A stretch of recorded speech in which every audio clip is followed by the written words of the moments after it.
L'aventure Let's Go City, elle est assez longue puisqu'elle a commencé alors que j'étais encore étudiant. Nous avons lancé une première application qui n'avait pas forcément de modèle économique, qui n'avait pas forcément une vision à long terme pour découvrir ce qu'il y avait autour de soi en matière de tourisme, en matière d'événementiel. Sauf qu'après quelques temps, 24 communes c'est beaucoup, donc on s'est dit il est temps de rechercher un modèle économique, d'essayer de viabiliser notre solution, et c'est pourquoi on s'est entouré de partenaires stratégiques.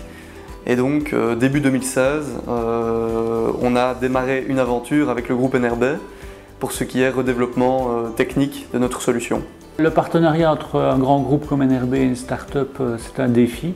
C'est un défi parce que c'est deux types de mentalités différentes, c'est un mode d'organisation différent, c'est un pouvoir de décision différent, et donc chacun doit trouver sa complémentarité. Donc quand on est arrivé sur le projet, on a remarqué que l'analyse était assez vague, il y avait énormément d'idées mais très peu de choses carrées. Donc dès qu'on commence le développement, il faut que ça soit très carré, il faut que ça soit clair pour tout le monde, et si c'est déjà clair pour les développeurs, ça sera encore plus clair pour les utilisateurs. Normalement, donc, on suit le cadre de travail Scrum, donc c'est agile, et donc tous les jours on a la mêlée, donc c'est le daily meeting Scrum, et on partage en fait très rapidement, donc il faut que ça dure un quart d'heure maximum.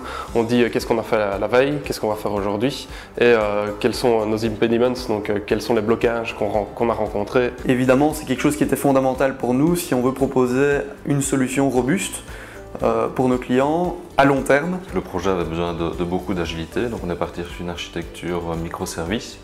Ça permet de pouvoir construire des nouveaux microservices en plus assez rapidement. Ça va permettre de se concentrer sur le développement et sur la plus-value business plutôt que sur le code lui-même. Wallonie en poche, c'est une application mobile qui permet à chaque citoyen de retrouver les différents services qui font sa vie de tous les jours. Alors concrètement, par exemple, je ne sais pas quand passent mes poubelles, je vais sur mon application Wallonie en poche, je cherche ma rue et j'ajoute mon service poubelle qui va me dire n'oublie pas de sortir tes encombrants demain matin. Je peux aussi ajouter par exemple le service bus pour savoir que mon prochain bus passe dans 3 minutes. Je peux aussi me relier à l'école de mes enfants ou dans le futur commander un document administratif directement à ma commune. Donc les enjeux et la réussite de Let's Go City, et notamment via l'application Wallonie en poche pour la Wallonie, est extrêmement important à la fois pour Let's Go City, l'écosystème, mais aussi pour le groupe NRB. Ce n'est pas une start-up parmi d'autres dans laquelle on investit, c'est une start-up centrale qui fait partie de notre stratégie pour le futur. Il nous manquait notre lien avec le citoyen proche. On l'amène avec Let's Go City, avec Wallonie en poche, donc c'est extrêmement important que ce soit une réussite.